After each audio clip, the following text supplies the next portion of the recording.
अस्सलाम वालेकुम and welcome back to Profit Book by Abdullah Chaudhary. तो दोस्तों कल हमने डिस्कस किया था कि इंश्योरेंस कौन कौन सी टाइप्स की होती है और पेशेंट डॉक्टर ये सब क्या होते हैं और ये स्टार्ट कैसे काम होता है। तो अब इंश्योरेंसेस का आपको पता चल गया है कितने टाइप्स की होती हैं, कौन कौन सी होती हैं, कमर्शियल, मेडिकेयर, मेडिकेड जो गवर्नमेंट की तरफ से होती हैं और जो कमर्शियल होती हैं। इन सब का डिफरेंस मैंने आपको कल वीडियो में बता दिया था। अगर आपको नहीं पता है या आपने नोट्स नहीं बनाए थे तो आप कल वाला लेक्चर देख लें, उसके अंदर आपको इंशाल्लाह ये सारी चीज़ें समझ आ जाएंगी। तो अब हमने इंश्योरेंस साइड से जो चीज़ें थी वो कवर कर ली हैं। अब हम देखते हैं कि पेशेंट जब डॉक्टर के पास जाता है तो वो सबसे पहले क्या होता है। अमेरिका के अंदर 99% लोगों की इंश्योरेंस हुई होती है, मेडिकल या डेंटल इंश्योरेंस। तो वहाँ पे जब कोई भी पेशेंट या कोई भी बंदा बीमार होता है तो वो डॉक्टर के पास जाता है या हॉस्पिटल में जाता है। वो जाके उसको ऑन द स्पॉट पैसे पे नहीं करने पड़ते। वो जाता है डॉक्टर के पास, डॉक्टर का जो ऑफ़िस होता है वहाँ पे जाके अपनी अपॉइंटमेंट शेड्यूल करवाता है कि भई मैंने शाम को चेकअप करवाना है या मैंने अभी चेकअप करवाना है अगर इमरजेंसी है तो। तो डॉक्टर के जो ऑफ़िस में लोग होते हैं वो क्या करते हैं, वो उसका कार्ड लेते हैं उससे। उसे ड्राइविंग लाइसेंस हो उसके पास, उसका आईडी कार्ड हो या उसका इंश्योरेंस कार्ड हो, वो कलेक्ट करते हैं, उससे पूछते हैं सिंपली कि भई आपकी इंश्योरेंस कौन-सी एक्टिव है आज के टाइम पे। तो वो उनको बताता है कि भई मेरी गवर्नमेंट इंश्योरेंस है या कमर्शियल इंश्योरेंस है, जो भी है वो कौन-सी है, वो नाम बताता है सिर्फ़ और अपना कोई ड्राइविंग लाइसेंस की तस्वीर दे देता है या आईडी कार्ड की तस्वीर या फिर अपने इंश्योरेंस कार्ड की तस्वीर देता है और अपनी ट्रीटमेंट करवाता है और चला जाता है। उसके बाद काम स्टार्ट होता है मेडिकल बिलिंग का। अब डॉक्टर क्या करता है, डॉक्टर सिंपली उसको देखता है, उसको जो भी उसका ट्रीटमेंट करता है, ट्रीटमेंट करके साथ अपने नोट्स बनाता है। मतलब उसके जो मेडिकल रिकॉर्ड्स होते हैं, पाकिस्तान के अंदर हम कह लें कि जो उसकी रिपोर्ट होती है, वो बनाता है और बना के अपनी बिलिंग टीम को दे देता है। बिलिंग टीम क्या करती है, पेशेंट आ गया, उसके मेडिकल रिकॉर्ड्स आ गए, बिलिंग टीम सबसे पहले उसका नाम जो होता है वो वेरीफ़ाई करती है, उसकी डेट ऑफ बर्थ, उसकी एक मेंबर आईडी होती है, वो ये सारी चीज़ें वेरीफ़ाई करती है और उसको अपने एक सॉफ्टवेयर के अंदर अपलोड कर देती है, जो कि डॉक्टर सॉफ्टवेयर यूज़ कर रहा होता है। अब वो सॉफ्टवेयर सेम टाइम पे बिलिंग कंपनी के पास मीन्स हमारे पास भी लॉगिन होता है और डॉक्टर के पास भी लॉगिन होता है। मतलब हम दोनों उसके अंदर से डाटा देख सकते हैं। अब जो कोडिंग टीम होती है डॉक्टर की, डॉक्टर ने उसको ट्रीटमेंट दिया और पेशेंट चला गया। डॉक्टर ने उसके मेडिकल रिकॉर्ड्स जो है सिस्टम में रख दिए सॉफ्टवेयर में। अब जो कोडिंग टीम होती है बैकएंड पे, वो देखती है कि डॉक्टर ने पेशेंट को जो है वो कौन-सी सर्विस प्रोवाइड की है। उसके अंदर सबसे पहले उसकी बीमारी कौन-सी तशख़ीस हुई है, मतलब उसकी जो फाइंडिंग्स होती हैं, वो कौन-सी थी। उसके बाद उन फाइंडिंग्स की बेस पे डॉक्टर ने उसको ट्रीटमेंट कौन-सा दिया है। सपोज़ एक बंदे को बुखार था, तो उसकी फाइंडिंग्स क्या होंगी? फ़ीवर। उसके बाद उसको जो उसमें ट्रीटमेंट दिया है, इंजेक्शन लगाया है, ठंडी पट्टियाँ की हैं, टैबलेट्स दी हैं, वो सारी जो होगा, वो उसका ट्रीटमेंट होगा। वो सारी चीज़ें वो ऑब्ज़र्व करके कोड में उतार देंगे। अब कोड क्या होता है? जैसे पाकिस्तान के अंदर आप किसी स्टोर पे जाएँ, किसी शॉप पे जाएँ, आप वहाँ पे जाके कोई चीज़ परचेज़ करते हैं और वो क्या करते हैं, वो क्यूआर कोड स्कैन करते हैं अपनी मशीन के ऊपर और वहाँ पे उनको उसका रेट पता चल जाता है। सिंपली इसी तरह हर बीमारी और हर ट्रीटमेंट का एक कोड होता है स्पेसिफ़िक, जिसकी एक अमाउंट होती है जो सेट की होती है अमेरिका की गवर्नमेंट ने, कि भई अगर एक पेशेंट आया है, उसको खाँसी थी, उसको ट्रीट किया डॉक्टर ने, तो उसकी स्पेसिफ़िक जो चार्जेज़ होंगे, वो गवर्नमेंट ने तय किए हुए हैं कि भई $50 से ज़्यादा कोई भी डॉक्टर इसको चार्ज नहीं कर सकता। हर इंश्योरेंस का अपना रेट होता है, लेकिन वो रेट गवर्नमेंट का सेट किया हुआ रेट जो होता है, उसके अकॉर्डिंग ही होता है, उससे आगे-पीछे नहीं होता। ना ही कोई उससे ज़्यादा या कम पे करते हैं। और अगर आपके ज़हन में है कि कोई ऐसी बीमारी जिसका कोई कोड ना हो, जैसे कोई अब जैसे कोरोना आया था, ठीक है? तो वो हम सबके लिए नया था। तो ज़ाहिर-सी बात है अमेरिका में अगर किसी को कोरोना हुआ है, तो वो उनके लिए भी नया होगा।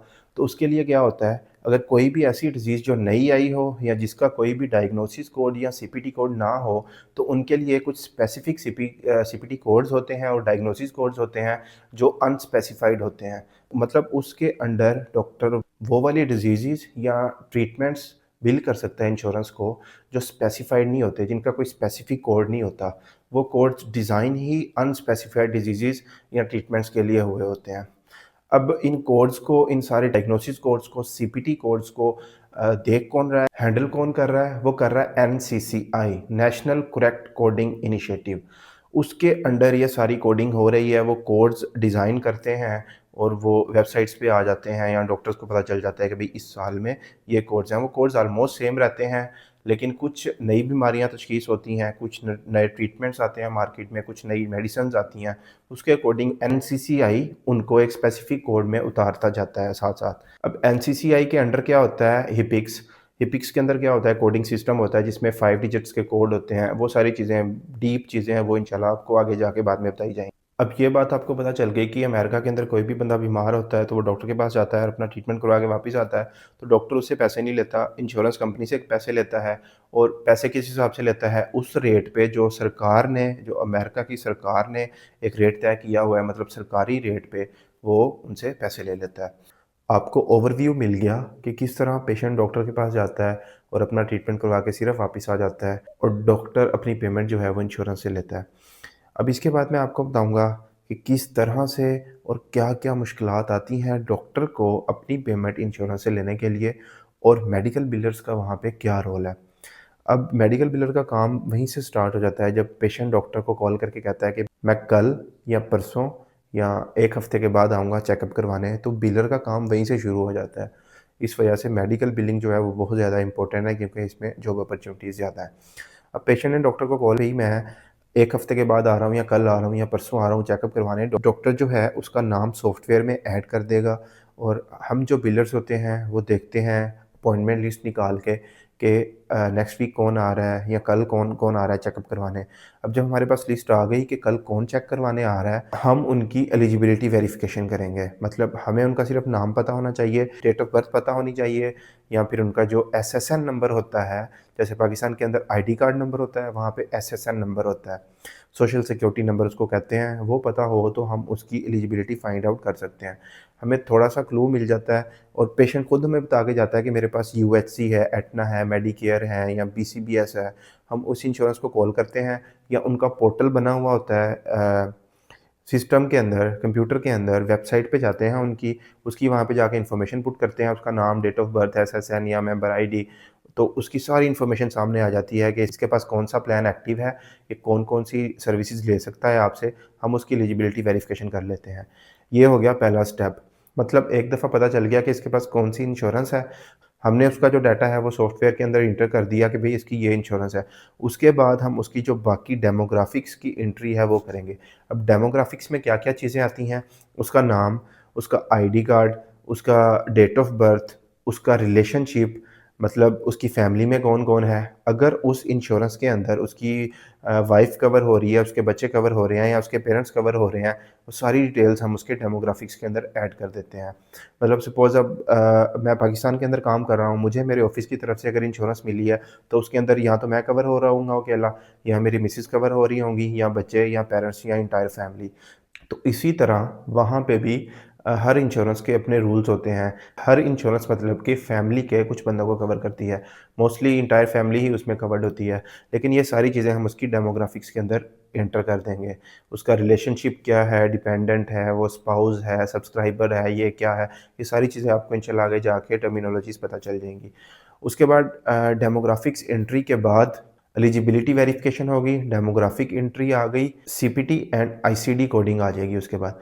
पेशेंट आया, उसकी एलिजिबिलिटी भी होगी, डेमोग्राफ़िक एंट्री भी होगी, पेशेंट आया, डॉक्टर ने सीन भी कर लिया, पेशेंट वापस भी चला गया। अब जो उसने इलाज करवाया है, मेडिसिन्स ली हैं, ट्रीटमेंट दिया है डॉक्टर ने उसको, उन सब को कोडिंग में उतारना कोडर का काम है। वो सिंपली क्या करेगा, सिर्फ़ देखेगा इसने कौन-कौन सी मेडिसिन्स ली हैं, उनको कोडिंग में उतार के वो अपनी कोडिंग करके आगे भेज देगा। अब कोडिंग होने के बाद उसके ऊपर आएगी चार्ज इम्प्लीमेंटेशन, मतलब कि चार्ज एंट्री। अब एक डॉक्टर ने एक बंदे को इंजेक्शन लगाया है एक पेन किलर का, ठीक है? डॉक्टर ने फाइंड आउट किया उसकी कमर में पेन है, उसको इंजेक्शन लगा दिया और पेशेंट चला गया। डॉक्टर ने उसके मेडिकल रिकॉर्ड्स कोडर को दे दिए। कोडर ने सिंपली क्या करना है, देखना है कि यार इस इंजेक्शन के कितने पैसे हैं, उसने उस हिसाब से उस क्लेम के अंदर चार्ज एंट्री कर देनी है। तो मोस्टली चार्ज कितना एंटर करते हैं, अगर एक इंजेक्शन की अमाउंट $100 है, मतलब उसका जो सरकारी रेट है वो $100 हो, $100 है, तो उसकी चार्ज एंट्री मैक्सिमम होती है $200, $150, मतलब इतना हम इंश्योरेंस को बिल भेजते हैं। इंश्योरेंस उसमें से अपना जो उनका सरकारी रेट होता है या अलाउड अमाउंट होती है, उसके अकॉर्डिंग वो अपना क्लेम पे कर देते हैं। कोडर की समझ आ गई आपको, उसका काम समझ आ गया। उसके बाद आती है क्लेम सबमिशन की बारी। क्लेम सबमिशन में क्या होता है, क्लेम सारा बन के तैयार हो गया, उसके ऊपर उसकी डेमोग्राफिक एंट्री हो गई, एलिजिबिलिटी वेरिफिकेशन हो गई, कोडिंग हो गई, उसके ऊपर चार्ज एंट्री हो गई, क्लेम बन के पूरा तैयार। अब क्लेम सबमिशन डिपार्टमेंट क्या करता है, उस क्लेम को सिंपली इंश्योरेंस को सबमिट कर देता है। ऑलरेडी पता होता है कि इस पेशेंट के पास कौन सी इंश्योरेंस है, सिंपली उस इंश्योरेंस को क्लेम भेजना होता है। क्लेम सबमिशन हो गई, क्लेम चला गया इंश्योरेंस के पास। उसके बाद बारी आती है पेमेंट पोस्टिंग की। क्लेम सीधा सीधा इंश्योरेंस के पास गया, इंश्योरेंस ने सिंपली क्लेम देखा कि ये पेशेंट ये सर्विस लेके गया है। इंश्योरेंस ने उसको वेरीफाई किया कि ये पेशेंट हमारी इंश्योरेंस के अंडर एक्टिव है, मतलब इसके पास हमारा प्लान है। उन्होंने सिंपली देखा प्लान है, उन्होंने पेमेंट कर दी। पेमेंट आ गई डॉक्टर के पास। उसके बाद आ गई बारी पेमेंट पोस्टिंग की। पेमेंट पोस्टिंग में क्या किया, जो हमारी टीम इधर बैठी है, उन्होंने देखा कि यार ये पेशेंट जो था ये सर्विस लेके गया था, इसका हमने क्लेम बिल किया था, इसकी पेमेंट भी आ गई है अब। तो वो सिंपली उसको सॉफ्टवेयर में पोस्ट कर देंगे, ताकि डॉक्टर को पता चल जाए कि इस पेशेंट के पैसे मुझे रिसीव हो गए हैं। तो डॉक्टर ने ऑलरेडी अपने बैंक अकाउंट, अपना मेलिंग एड्रेस, सारा कुछ इंश्योरेंस को दिया होता है। किसी ने अगर इलेक्ट्रॉनिकली फ़ंड ट्रांसफ़र करना है, जैसे हम ऐप टू ऐप करते हैं, तो वो डॉक्टर के अकाउंट में डायरेक्टली आ जाता है। अगर किसी ने चेक भेजना है तो मेलिंग एड्रेस पे चेक आ जाता है, पेपर चेक। और अगर किसी ने वर्चुअल कार्ड पेमेंट करनी है तो वर्चुअल कार्ड डॉक्टर के एड्रेस पे आ जाता है। अब पेमेंट पोस्टिंग भी हो गई, उसके बाद आता है फ़ॉलो अप। कुछ क्लेम्स होते हैं जो हमने इंश्योरेंस को भेजे होते हैं, इंश्योरेंस के पास पहुँच गए होते हैं, लेकिन उसके ऊपर कोई रिस्पॉन्स नहीं आया होता हमें। मतलब ऐसा तो नहीं है कि अगर हमने 100 क्लेम एक इंश्योरेंस को भेजा है और वो 100 का 100 ही वो फ़ौरन पे करके भेज देंगे डॉक्टर को, ऐसा नहीं होता। 50% क्लेम फ़ौरन पे हो गए, 50% अब वो क्लेम है जो मतलब कि जिनके ऊपर कोई रिस्पॉन्स ही नहीं आया हमें इंश्योरेंस से। तो उसके ऊपर हम इंश्योरेंस को कॉल करेंगे या उनकी वेबसाइट पे जाके उस पेशेंट का डाटा डाल के देखेंगे कि यार इस क्लेम का स्टेटस क्या है। तो मोस्ट ऑफ द क्लेम्स जो होते हैं वो इन प्रोसेस होते हैं, या कोई क्लेम किसी वजह से पेंडिंग होता है, तो उसके ऊपर जो हमने कॉल्स वगैरह करनी है या वेबसाइट से देखना है या पोर्टल से देखना है, उसके ऊपर मतलब जो हमने भाग-दौड़ करनी है वो होता है फ़ॉलो अप। उसके बाद आता है डिनायल फिक्सेशन। अब डिनायल फिक्सेशन क्या है? इंश्योरेंस के पास क्लेम चला गया, उन्होंने क्लेम देख लिया कि हमारे पास क्लेम आया है, पेशेंट ने ये सर्विस ली है, लेकिन इंश्योरेंस कहती है कि नहीं, आपने पेशेंट को जो सर्विस दी है, वो आपने कोई और सर्विस दी है, आप जो हमें कोड बिल करके भेज रहे हैं, वो कोई और है, तो हम इसको लिहाज़ा पे नहीं करेंगे। उस वो सारी इन्फॉर्मेशन इकट्ठी करके उसको जो फिक्स करना होता है, वो डिनायल फिक्सेशन होती है। अब डिनायल फिक्सेशन भी हो गई, पेमेंट सारी आ गई, तो एंड पे क्या बचता है, रिपोर्टिंग। अब एक सिंपली रिपोर्ट बनानी है, डॉक्टर को बताना है कि भई 1 महीने के अंदर, इस महीने के अंदर आपने इतने पेशेंट्स चेक किए थे, इतने पेशेंट्स के हमने क्लेम बिल किए थे, उनमें से हमें इतनी पेमेंट आ गई है, ये सारी रिपोर्टिंग होती है। अब मैंने आपको 9 स्टेप्स बताए हैं, जो मेडिकल बिलिंग में होते हैं, जिसके ऊपर पूरा रेवेन्यू साइकिल चल रहा होता है, पूरा आरसीएम जिसको हम कहते हैं। अब इन 9 स्टेप्स को हम डिटेल के अंदर देखेंगे नेक्स्ट वीडियो में, वन बाय वन इंशाल्लाह। और तब तक आप ये वाले लेक्चर्स अच्छे से प्रिपेयर कर लें, इनके नोट्स बना लें, ताकि जब हम अपने आखिरी लेक्चर पर पहुँचे तो आपको पहला लेक्चर भूला हुआ ना हो। और जब आप इंटरव्यू देने जाएँ और आपको रिवाइज़ करने में आसानी हो, तो अपने काइंडली नोट्स लाज़मी बनाएँ साथ-साथ। तो हम अब अगली वीडियो में इंशाल्लाह इनको अच्छे से डिस्कस करेंगे डिटेल में, ताकि आपके नोट्स भी आसानी से बन जाएँ और आपको ईच एंड एवरीथिंग समझ आ जाए। तब तक के लिए आप अपना ख़्याल रखिए और चैनल को सब्सक्राइब करके बेल आइकन लाज़मी दबा दें, ताकि अगला आने वाला जो लेक्चर है वो आप तक लाज़मी पहुँच जाए। अल्लाह हाफ़िज़।